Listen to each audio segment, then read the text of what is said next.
Hi everyone.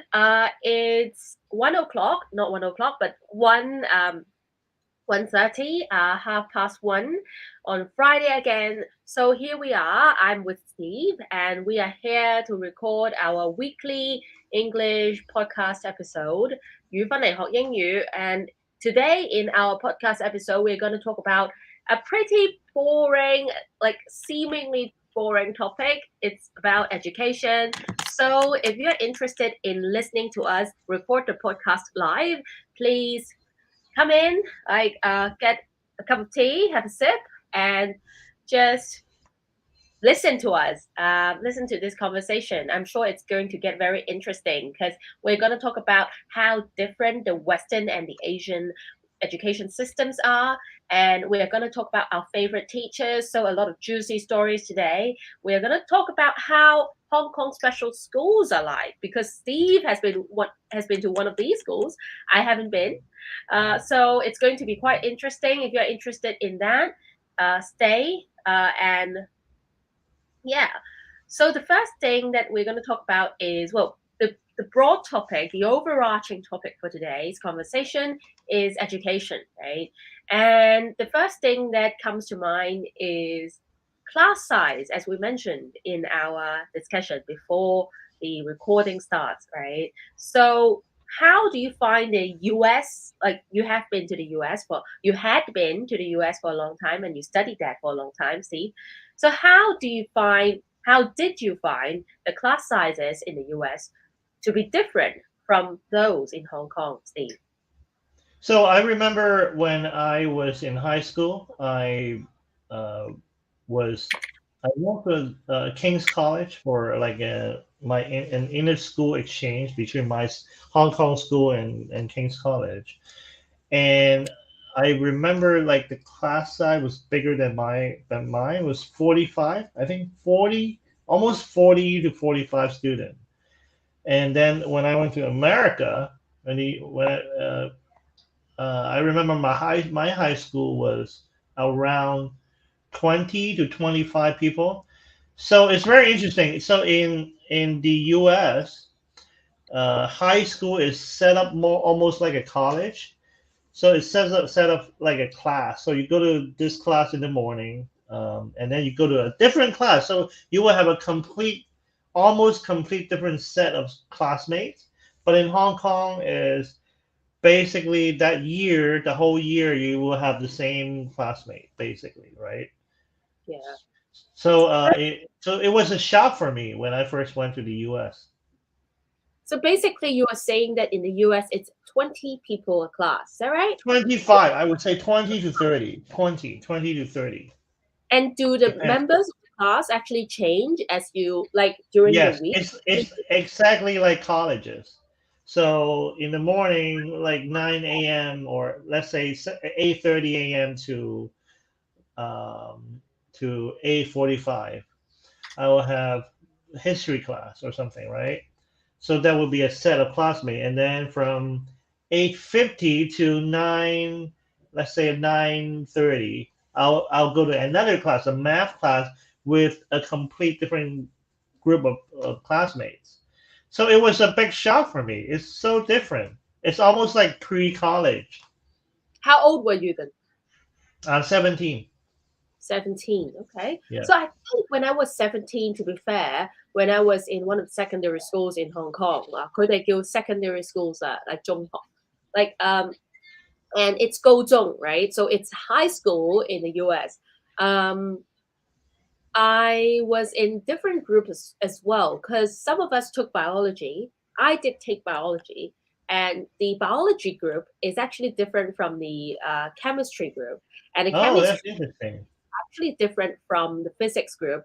And I myself take a very interesting range of subjects because I did take literature, uh, English literature in English, and I took biology, very interesting combination, and I took economics.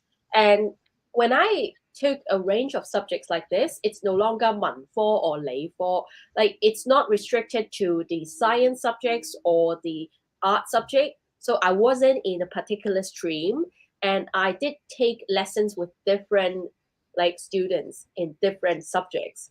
But I do think that when I was in like form 3 or form 4 or form 5，即係大概係可能16歲以下啦。Like when I was 16 or younger, I did take all the subjects with pretty much the same like groups of people. And actually, Steve left the call for some reason. I'm not sure why. So let's wait for him to come back. That's very weird. I think Steve will come back in a minute. I'm gonna like have my lunch while he's away. Because actually I feel very hungry right now. I'm famished.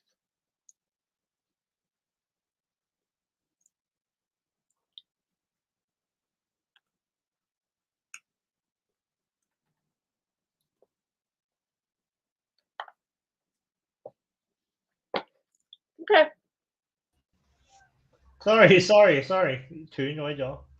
It's okay. I was just eating while you were away.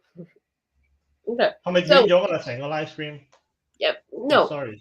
I think it's just your part that has ended, but for my part, it has gone on. So Okay. I was telling them that for some reason Steve got disconnected, so I was just eating my lunch. 好。 Yeah. OK， 好得繼續。All Okay. right, let's continue. Well, This is technical difficulty. Yeah. 技術困難。I think it's a very common term these days, right? After everybody do streaming nowadays. Technical difficulty. Yeah, exactly. Yeah. So we were talking about how the members of the class stay the same, or whether the members of the class will be different depending on the subject, right? And I think before, like when I was form 4 or younger, like 16 or younger, like the members of the class stays the same. So the whole class stays the same, no matter which subject you are taking. But when I was like after like older than form 5, I think when I was in form 6 and form 7, I actually took different subjects with different people, just like Steve did. And I think the most important thing here, or the key here, is the class size. Because if the class size is too big, sometimes, I think most of the times actually, the teacher will find it very hard to help the weaker students to catch up. And the teacher will also find it very hard to engage and like maintain the attention of the stronger students, because they are gonna find the lesson really boring, right? So Exactly. did you find that to be the case in Hong Kong when you were in King's College, Steve? I'm sorry? Did you find it to be the case? Did you find that to be the case when you were in King's College, Hong Kong? Yeah, absolutely. Because I went to school for disabled children. Hong Kong, I think they call it special school, right? That's your Hong Kong. And my class size is like 12 students, because it's a lot of us have different kind of disability, and it's almost required for a teacher to take care of each student individually more. 因為我哋有啲同學仔咧就會唔舒服啊。So the teacher needs to kind of take care of each student more, and some student might go a bit slower.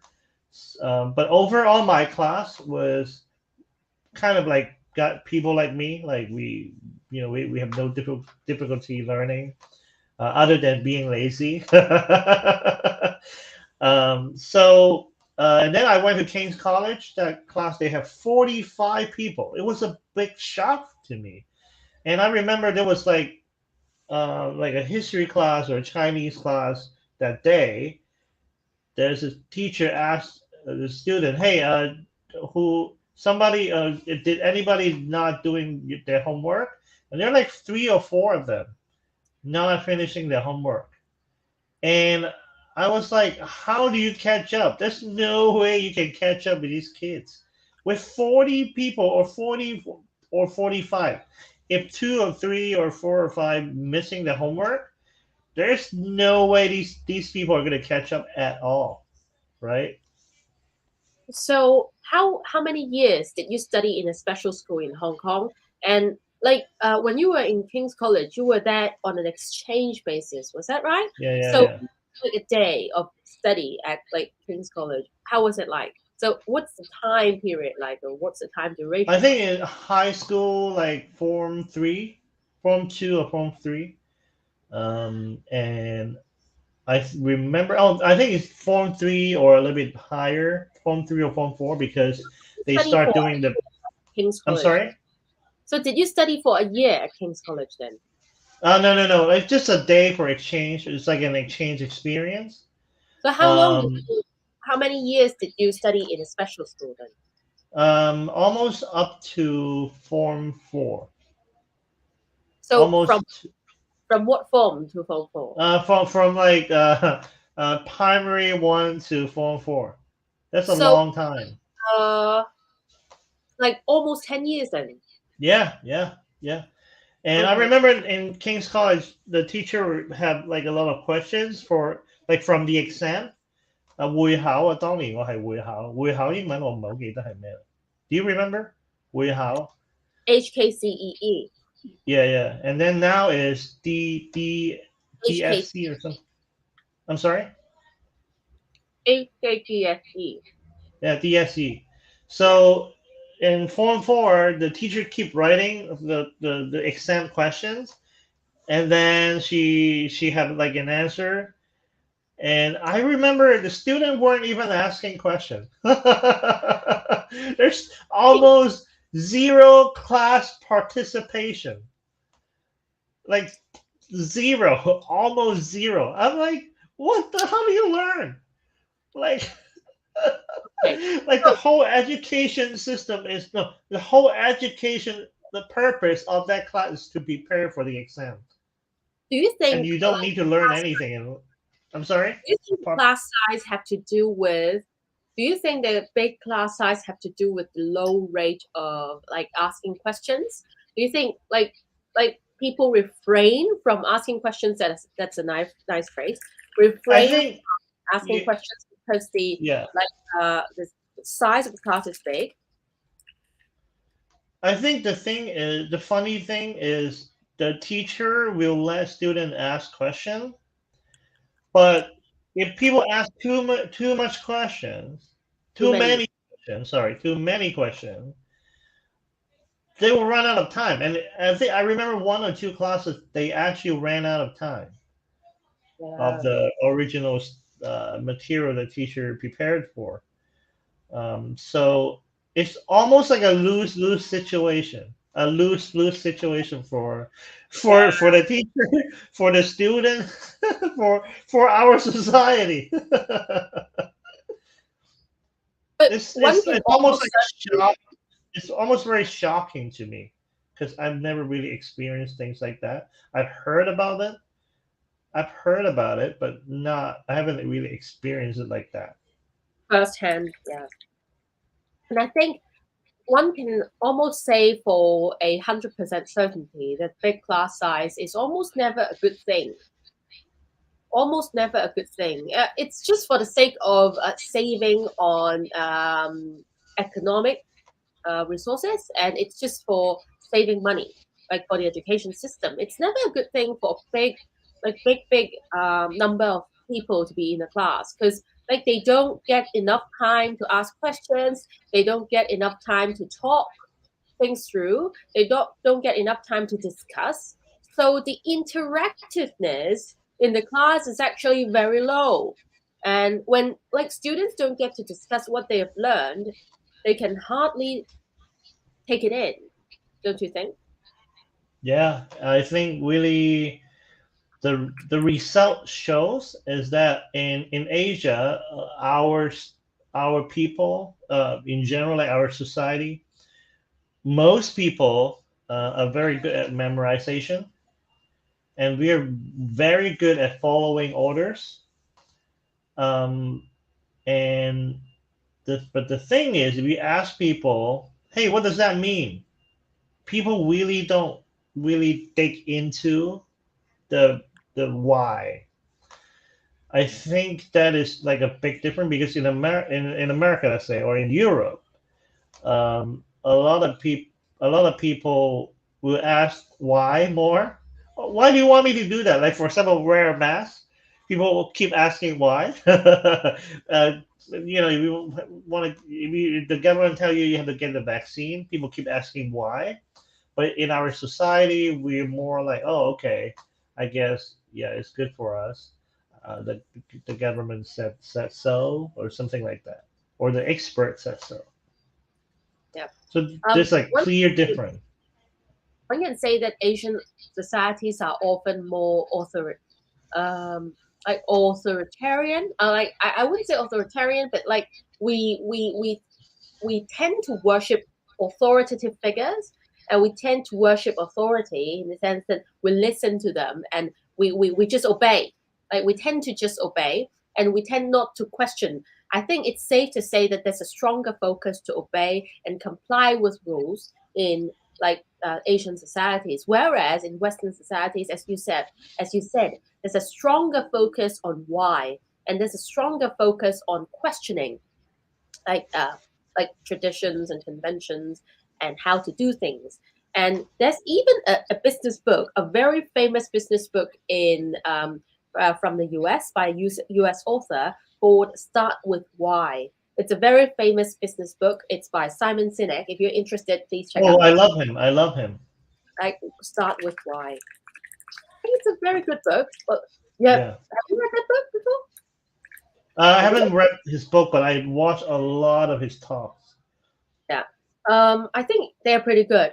And even in the entrepreneurship field, like Chinese people often start a business to earn money. Like there's no why behind it. Like businesses are just there to earn money for Chinese people. Like to speaking on extremely extreme generalization. So I'm generalizing here, obviously, and whereas in the West, in the US, say, they don't necessarily start a business to earn money. That is not to say that they are not greedy for profit. It is to say that people often start a hobby business to do what they love to make a living. Right? So there is an obvious difference here. Like one society emphasizes finding the why first, this is what Simon Sinek focuses on. He said that if you know your why, you'll be able to turn a profit eventually. Whereas in China, if you listen to what Dan Lok says, like Dan Lok is a really famous entrepreneurship guru, he will say that there's no why to starting businesses. The simple reason is just to earn money. I don't care what you do. I don't care if you love what you do. The most important thing is you make money. So very interesting difference. I've digressed a little bit into entrepreneurship. So we've talked about class size, we've talked about interactiveness, and we haven't really touched on the focus on creativity. And in Asia, I don't think there's yet enough focus on creativity yet in the education system. What do you think, Steve? Do you think we train our children to be creative enough in our system? Well, following with the, live for the group mentality, right?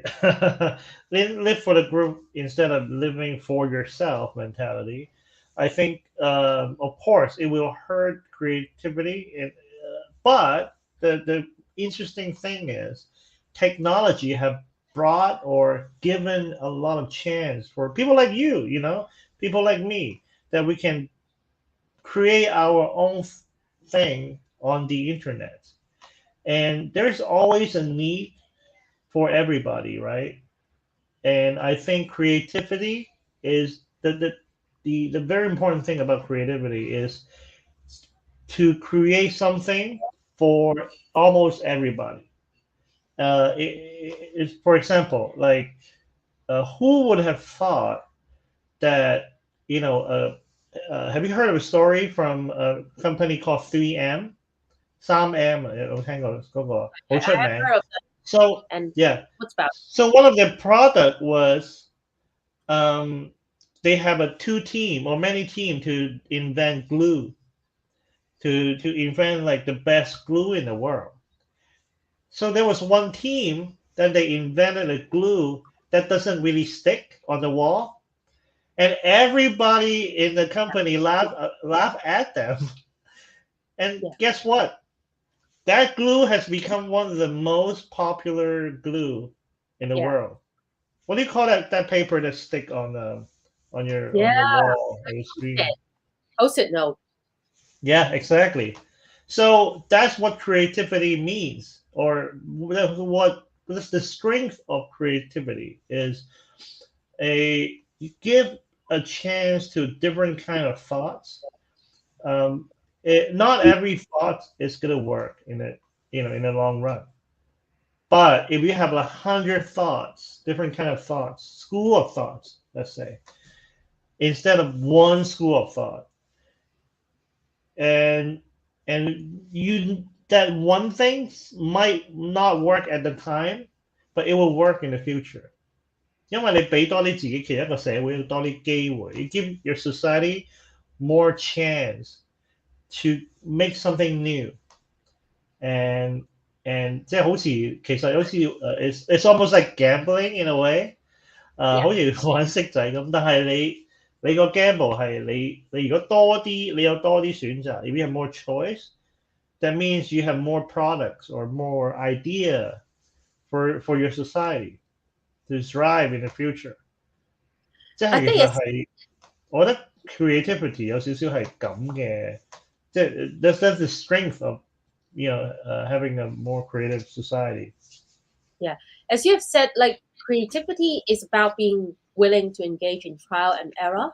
And in the process of trial and error, you might stumble across very good ideas, which might not appear to be great ideas in the first place. Just like the post-it memo note, right? Like someone invented a glue that sticks but doesn't really in the long run. But it turns out to be very useful. And on that note, I actually want to mention a very good documentary made by Netflix called it's a series called The Mind Explained. It's actually a documentary made jointly by Netflix and Vox, a very famous uh, media company in the US, Vox, VOX. And it's a series called Mind Explained. And there's an episode that explains what creativity is. And I think in Hong Kong, there's still not enough of an emphasis on creativity. We don't often hear people say that there's something to learn from everyone, and there's something to learn from every single idea. But in fact, there is something to learn from everyone. There is something to learn from every single idea, even if it's a failed idea, right? And that's not enough. It's still not enough a focus on creativity. And this is, I think, shown in the fact that so many parents still say, 我個仔好乖㗎，佢從來都唔駁嘴㗎。There's so many parents who say like 我個仔好乖㗎，佢聽晒我講咩佢都做㗎。Like that's not something I think to be proud of, in my opinion, because if your son never rebuts what you say, like you should actually take him to the doctor and you should actually seriously doubt whether like his intelligence is in question. So you like that's never good for a kid. A kid should always question, and a kid should always like. I'm not saying a kid should rebut every single thing that you say, but it's actually very natural for a child to be probing, and to be critical, right? And to be creative and to question conventions. So, like, there are still parents who think that they should be proud of the fact that their children are very obedient in Asia, actually, and in Hong Okay, Kong. to be fair, let's say for example, if I would imagine I have friends who was a teacher who work in a more rigid, or let's say a more stable kind of environment. For example, someone who worked for the government. I would say that kind of personality might accelerate. in that kind of environment. I'm the kind of people who believe everyone should and can find their place in the world. So that's my belief. So if your son have a certain personality, have your kid grow up to find who they meant to be. I think that is really our job as an educator, and I think that is actually our society's job, or the parents' job, or a leader's job, to have someone who leads someone to find who they are. I think that is what education is for, or the best education system is for. And I think what's dangerous about that parent's mindset is she might have presumed that it's actually better for a child to not question anything. But in fact, there's a place for obedience, of course. Certainly, there's a place for obedience, but there's also a place for being critical. And there's also a place for questioning everything, right? Yeah, very interesting like discussion on creativity. I think because she has too much on her plate. She has too much in her life, too much pressure. And if her kid is more so-called obedience, 佢唔會好煩. I think it just yeah. So I think it actually takes a lot of time to actually know about your child, to actually understand your child, and not to presume that anything, like any quality, is the best for him. So I would say it's actually a luxury, an extreme luxury, to give birth to a child and to take care of a child in Hong Kong. I myself don't have the confidence yet that I can do it well. And this is why I don't have any children. And yeah, that's a really heavy topic that yeah, I mean, it's related to education, right? There's a lot of stake, a lot of there's a lot at stake. Yeah. Stake when you give birth to a child. Yeah, even if you are simply someone who's adopting a child, there's a lot at stake. Yeah. I think that's a very nice phrase. There's a lot at stake. As I'm gonna type that in the comment. Oh, that's very weird because whenever I've typed one word, it's showing immediately in the comment section. But I actually want to type a phrase. There's a lot at stake. Even too much for your keyboard to handle. And today I actually got a new keyboard. I'm just okay. loud, and it's actually a little bit loud. So if you guys, when you're listening to the podcast, you can hear the noises or the sounds from the keyboard. Sorry about that. Apologies. Like next time, I might be changing it back to the Mac keyboard. 原廠啊，即係呢個唔係原廠啊。But this is actually very good for writing. So I'm testing actually, out. I like the keyboard sound. I like the keyboard sound. Really? You do? Yeah. I find it very annoying. I find it very annoying. But can you hear the keyboard sound from your side? I wouldn't pay attention. Like if I got into a topic, I wouldn't hear it. Okay. Wow. Okay. I will get pretty distracted by the sound. It's very interesting. Like, and actually, have you seen a typewriter before? Yes, I have. I have An one old at school home. typewriter. Yeah, I do. Oh, I yeah. do. Actually, I like the sound, and I remember I installed an app.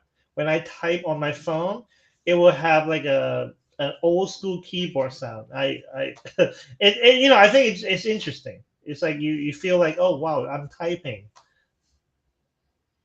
I do like Anyway. the sound, but it's like interfering with our conversations. I don't like it that much. So, we talked about how special schools are like a little bit. We touched on special schools a little bit. Like maybe if you guys are interested in like listening to Steve talk about what special schools are like, you want to hear more, please comment in the comment section down below. Like we might want to like record other episodes on this later. And by the way, I'm gonna have to share my screen and tell you guys about a workshop that we are organizing, an upcoming workshop that Steve and I are doing together. Wait a second, I'm just gonna Let's see if I'm able to. Yeah, okay. So we have this 3-week speaking challenge. If you are joining us on this 3-week spoken English challenge, you'll be starting lessons with us, taking lessons with us on the 10th of November, the 17th and 24th. And we'll be spending 2 hours a week for 3 weeks to practice with you and to brush up your spoken English. So it's going to be a great bargain because you only have to pay $999 to join for 3 days. And there'll be 2 1-hour sessions on each of the days. So we're gonna practice with you for 3 days. Like Steve is a comedian, he's a public speaker, he's a performer, and he had worked in the US for like more than 10 years, I believe. And for myself, more, more 15 than to 20 years. 20 years. And I Yeah. myself, I'm a highly experienced educational YouTuber. I've been English tutor for 10 years, like more than 10 years, and I have taught more than 500 students. So I do think that when you are listening to this, you do think you can feel that we are here to help, and we are so determined to help you improve. So if you're interested in joining this challenge, please please WhatsApp us at 66270418。請你哋去 WhatsApp 我哋啦，6627041去報名啦，去 join 呢一個 challenge 啦。呢個 challenge 咧，阿 Steve 咧同我咧都會喺裡面教嘅。咁咧 Steve 會教多啲啦，我會教少啲嘅。咁裏面咧，我哋會教你咧一啲咧平時嘅日常嘅英文去點樣講啦，包括可能係講到 hobbies 啦，你嘅興趣啦 ，childhood 啦，你嘅童年啦。arts 啦，即係藝術啦，可能有啲同學覺得好棘手喎，唔知點樣同外國人打開話匣子啦，同埋 work 啦、study 啦、neighbors 啦。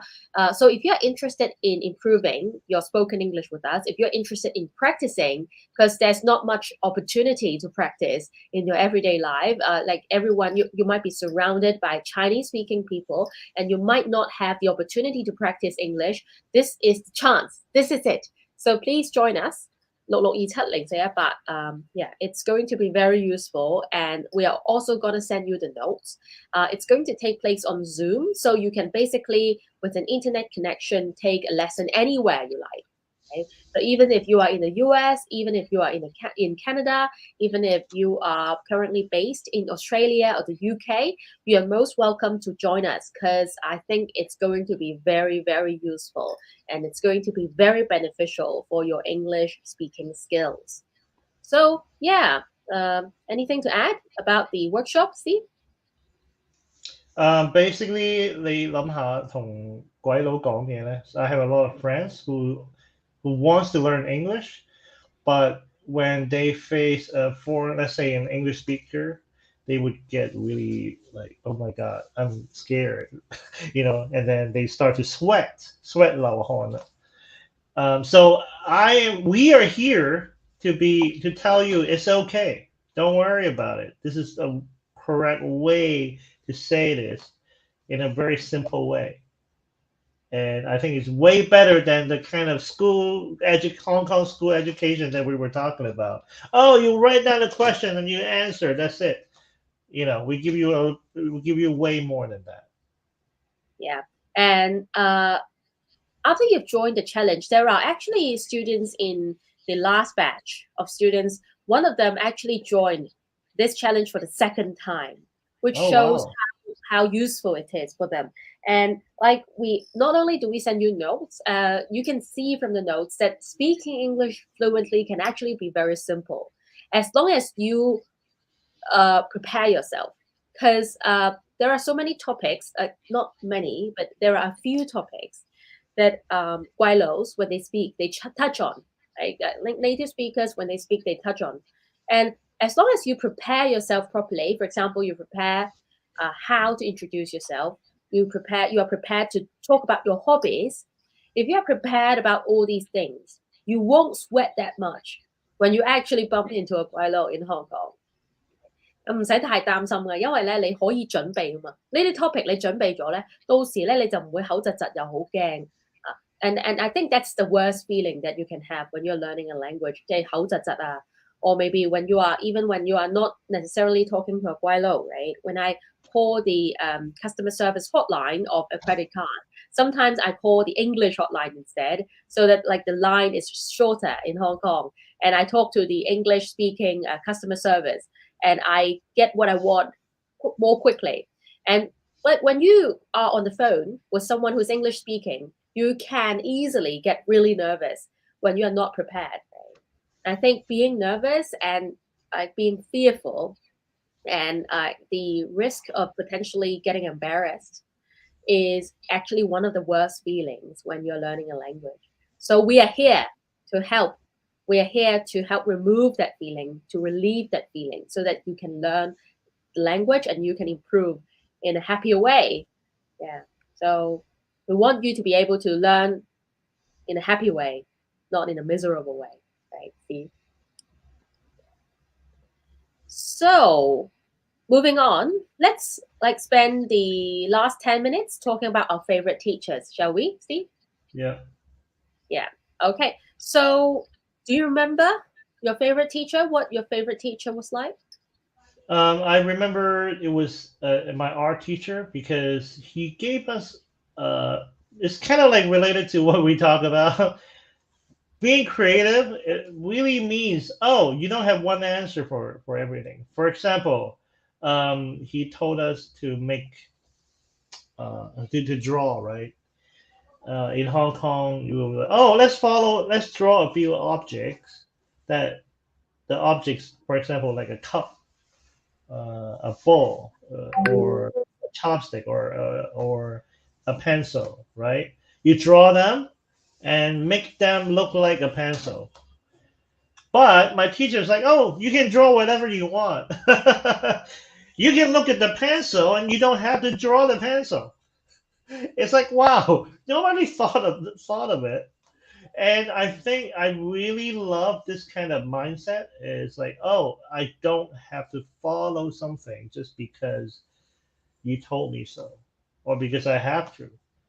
And I think it gives people's room to think about what I can do with a task. For example, 你返工，你老細話叫你 finish this task, but he didn't tell you how to do it.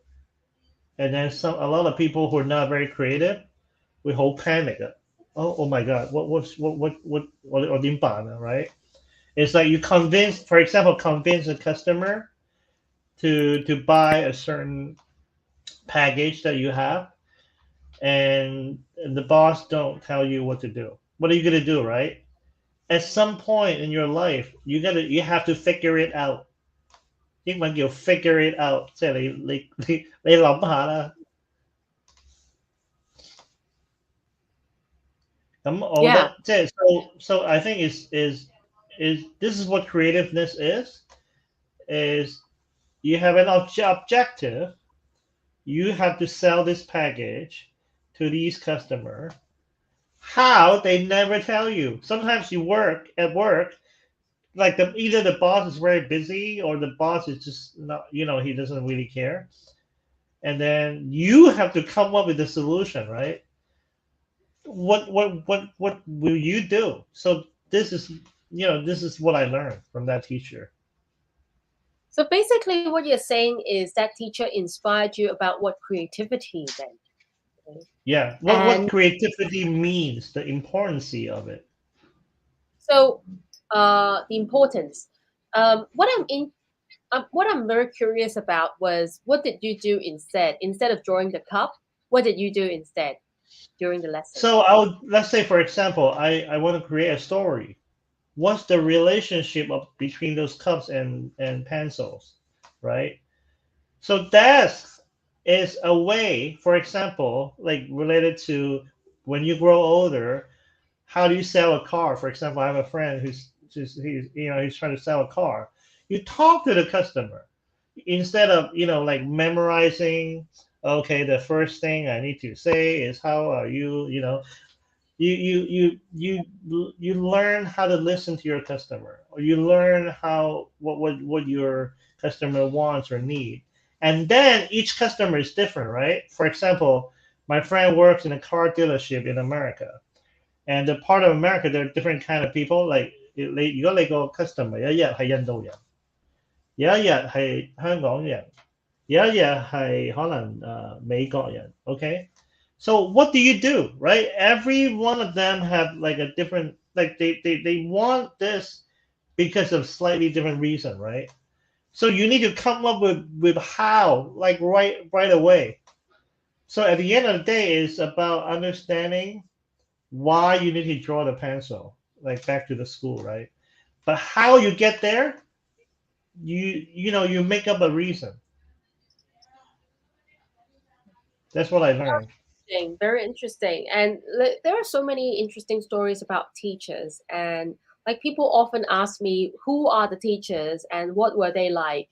Who were the teachers who inspired you the most? Like when you were growing up. I would say there are multiple of them, and there are so many of them. And one of them, I think I only have the time to talk about one of them today. And one of them would be my literature in English teacher. And I remember her not because she was very knowledgeable about English literature, and not only not it wasn't because like she read Shakespeare. It wasn't because like she analyzed the Hitchcock movies with us.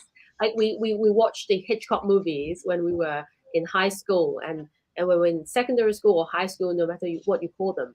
And like I knew about the like masters of the cinema, like Stanley Kubrick, Alfred Hitchcock. I watched them like when I was in secondary school, but it's not because of those things that I remembered my teacher the most. And I think the reason why I remembered my teacher was when I was in Form 3. I think I was very good at English, like when I was writing and when I was like doing a written paper. I would be one of the students who is the brightest in English, but I didn't have the confidence to speak on stage. That's my problem. I had absolutely zero confidence on stage, and I would have It's this called stage stage fright. fright. Yeah, exactly. Yeah, I have this stage fright that is so serious that my hands would literally shake when I was on stage. And what my teacher told me was she wanted me to be the master of ceremony, MC. She wanted me to be an MC at one of the performances at school. I think it's an anniversary show or something.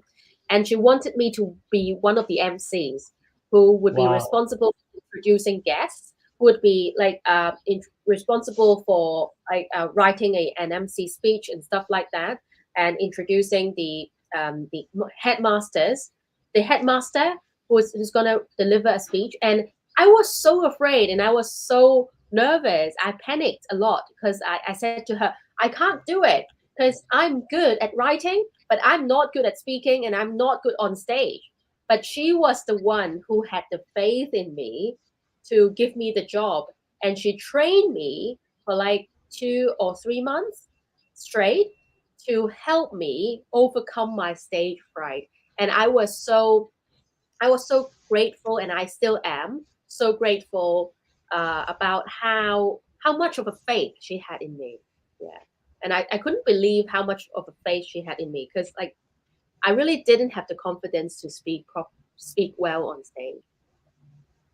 That's an incredible story. That's an incredible story. Yeah, and there are so many like students who these days will ask me, like sometimes I perform, right? Sometimes I perform in open mics. I'm not like Steve, not like a full-fledged comedian, but sometimes I will speak on stage as well. And like speaking on YouTube is sometimes a little bit like speaking on stage, right? You're speaking in the public sphere. And like there are so many people who ask me, how can you do it, Tiffany? How can you never panic in front of the camera? And how can you be so fluent in the camera? And you're not writing any script. You don't have any script written. And you just go and go and go and go. And I think one of the factors that I can contribute my success to is definitely my teacher, who had a lot of faith in me, who believed that I could do it and I could overcome my fear. Yeah. Interesting. Amazing. Education, right? That's the best education is to show us who we are or how we could reach a higher level. Yeah, education is about like showing students who they are and what they can be capable of, Exactly. what they're potentially capable of, Yeah. and having faith in them and motivate them to go for it. Yeah. Yeah. Show us who we could become. Yeah, showing students who they can become. And remember, so please do sign up for our challenge. We can also show you who you can become if you give us 3 weeks. Exactly. So this is it for today. Please sign up for the challenge. I really look forward to seeing you guys there, and I do think that we can help you a lot if you just give us 3 weeks and if you give yourself the chance to improve. Like there are so many of you who don't think that you can improve, and because of that limiting belief, you decide not to sign up for anything, and you decide not to take up any challenge. So if you are in doubt whether you are at the right level to join this challenge, please sign up for a free diagnosis session with me. Did you know that there's a diagnosis session with me, Steve? No? Right? There's a like one-to-one diagnosis, 15-minute diagnosis with me. So during the diagnosis, I can tell you which level you are at and whether you are like this challenge is going to be suitable for you. So if you're suitable, if you are this challenge is going to help you, I'm going to highly encourage you to sign up for the challenge. If you are still in doubt, feel free to sign up for a 15-minute free diagnosis session with me so that I can tell you whether you are the right fit for us, okay? And whether we are the right fit for you. Okay? So this is it. So thank you very much, Steve, for joining us today, and thank you everyone for joining us today. I hope to see you guys next month. Okay, next month, next week. This month. Next week, yeah, next week. So There it's we go. already, yeah. Okay, see ya. Bye. Bye.